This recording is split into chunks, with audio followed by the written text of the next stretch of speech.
News చూస్తున్నాం. Astronaut Sunita Williams Butch Wilmore return journey సమయం ఆసనమైంది. 9 నెలల నుంచి అంతరిక్షంలో చిక్కుకున్న వారిద్దరిని తిరిగి భూమిపైకి తీసుకొచ్చే చర్యలు చేపట్టింది నాసా. ఇందులో భాగంగా స్పేస్ ఎక్స్ క్రూ 10 మిషన్ ను ప్రయోగించింది. ఇవాళ వేకువజామున 4:30కి ఫాల్కన్ 9 రాకెట్ నిప్పులు కక్కుతూ నింగిలోకి దూసుకెళ్లింది. ఈ నెల 19 నాటికి సునీత విలియమ్స్ బుచ్ విల్మోర్ అంతర్జాతీయ అంతరిక్ష కేంద్రం నుంచి బయలుదేరే అవకాశం ఉందని నాసా తెలిపింది. అన్ని అనుకూలిస్తే ఈ నెల 20 తర్వాత వారిద్దరూ భూమికి చేరుకునున్నారు. బోయింగ్ స్టార్ లైనర్ అంతరిక్ష నౌకలో ISS కి వెళ్లిన వారిద్దరూ స్టార్ లైనర్ లో సాంకేతిక లోపం కారణంగా తిరిగి రాలేకపోయారు. దీంతో వారి రాక్ కోసం ప్రపంచమంతా ఎదురు చూస్తోంది. మూడోసారి రోదిశలోకి వెళ్లిన భారత సంతతి వ్యోమగామి సునీత విలియమ్స్ దాదాపు 9 నెలలుగా అంతరిక్ష కేంద్రంలోనే చిక్కుకుపోయారు. ఆమెతో పాటు వెళ్లిన బుచ్ విల్మోర్ కూడా అక్కడే ఉండిపోవాల్సి వచ్చింది. ఈ క్రమంలో వారిని భూమిపైకి తిరిగి తీసుకొచ్చేందుకు నాసా స్పేస్ ఎక్స్ లు తీవ్రంగా ప్రయత్నిస్తున్నాయి. ఇందులో భాగంగా అమెరికాలోని ఫ్లోరిడా నుంచి 4 వ్యోమగాములతో 3 రోజుల క్రితమే ఫాల్కన్ 9 రాకెట్ బయలుదేరాల్సి ఉండగా హైడ్రాలిక్ సిస్టంలో సమస్యతో ఆ ప్రయత్నం వాయిదా పడింది. ఆ సమస్యను పరిష్కరించి ఇవాళ వారిని తీసుకొచ్చేందుకు ఫాల్కన్ 9 రాకెట్ బయలుదేరి వెళ్లింది. దీంతో వ్యోమగాముల రాక కన్ఫర్మ్ అయింది.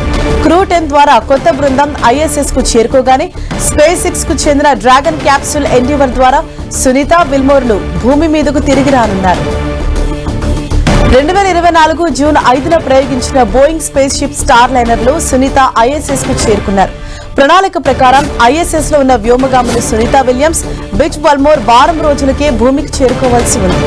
అయితే స్టార్ లైన్ లో సాంకేతిక సమస్యలు తలెత్తడంతో వ్యోమగాములు లేకుండానే అది భూమిని చేరుకుంది.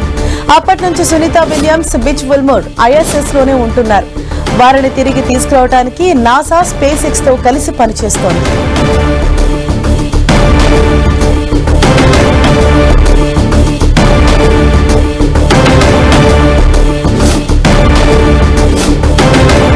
Astronaut Sunita Williams Butch Wilmore return journey సమయం ఆసనమైంది. ఇవాళ ఉదయం 4:30కు SpaceX crew 10 mission rocket నింగిలోకి దూసుకెళ్లింది. వారిద్దరిని కూడా సేఫ్ గా తిరిగి తీసుకొచ్చేందుకు ప్రయత్నం అయితే స్టార్ట్ చేసింది. ఇవాళ ఉదయమే ఈ రాకెట్ అన్నది ఫాల్కన్ 9 రాకెట్ అన్నది నింగిలోకి దూసుకెళ్లింది.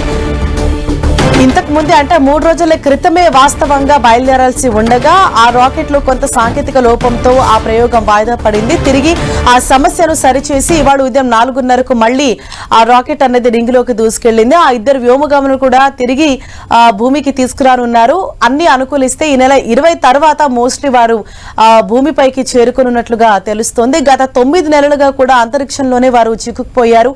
అక్కడ ప్రయోగాలు చేపట్టేందుకు వెళ్లిన ఇటు సునీత విలియమ్స్ అలాగే బుచ్ విల్మోర్ కూడా స్టార్ లైనర్ లోనే అక్కడే వాళ్ళు ఉండిపోయారు. అంటే 9 రోజుల్లోనే వాస్తవానికి ప్రయోగం అంతా పూర్తయిపోయి ఆస్ట్రోనాట్స్ భూమికి చేరుకోవాల్సి ఉంది. కానీ అక్కడ కొంత హైడ్రాలిక్ సిస్టమ్ లో సాంకేతిక లోపం కారణంగా 9 నెలలు అన్నది చాలా లాంగ్ డ్యూరేషన్ అన్నది తీసుకుంది. 9 రోజుల్లో పూర్తవలసిన ఈ మిషన్ కాస్త 9 నెలలు అయింది. 9 నెలలుగా వారు అంతరిక్షంలోనే ఉన్నారు. వారిని తిరిగి భూమికి తీసుకొచ్చేందుకు కూడా చర్చలు జరిగాయి, ప్రయోగాలు జరిగాయి. అయితే చివరికి ఇటు నాసా స్పేస్ ఎక్స్ కలిసి ఈ మిషన్ ను చేపట్టాయి. ఫాల్కన్ 9 రాకెట్ ఉదయం 4:30 నిప్పులు కక్కుతూ నింగిలోకి దూసుకెళ్లింది.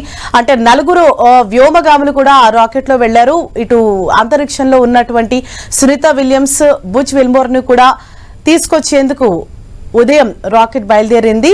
ఈ నెల 20 తర్వాత మోస్ట్ వారు భూమిపైకి తిరిగి వస్తారని మనకు అందుతున్న సమాచారం.